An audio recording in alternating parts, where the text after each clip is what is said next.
നമ്മുടെ ഹെറിറ്റേജ്, നമ്മുടെ പൈതൃകത്തിലൂന്നിയുള്ള ഒരു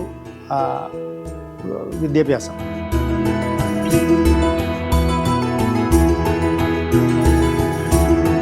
അവരിവിടെ വന്ന് കയറുമ്പോൾ തന്നെ കിളികളുടെയും അവരുടെ ആ ശബ്ദങ്ങളും ഒക്കെ കേട്ട് വലിയൊരു ബയോഡൈവേഴ്സിറ്റി ഇതിൻ്റെ പരിസരത്ത് നിലനിൽക്കും.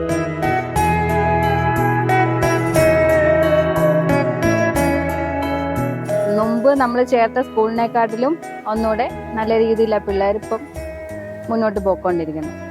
പഠിത്തത്തിനാണേലും പിന്നെ മത്സരത്തിനാണേലും എല്ലാം നല്ല ഇതിലാണ് പോകുന്നത്.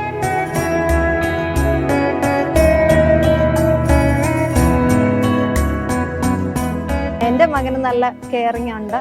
അവിടെ ആ ക്ലാസ്സിൽ 31 കുഞ്ഞുങ്ങളുണ്ട്. എന്നാൽ ആ കുഞ്ഞുങ്ങളെ എല്ലാം ഒരേപോലെയാണ് ഈ സ്കൂളിൽ കാണുന്നത്.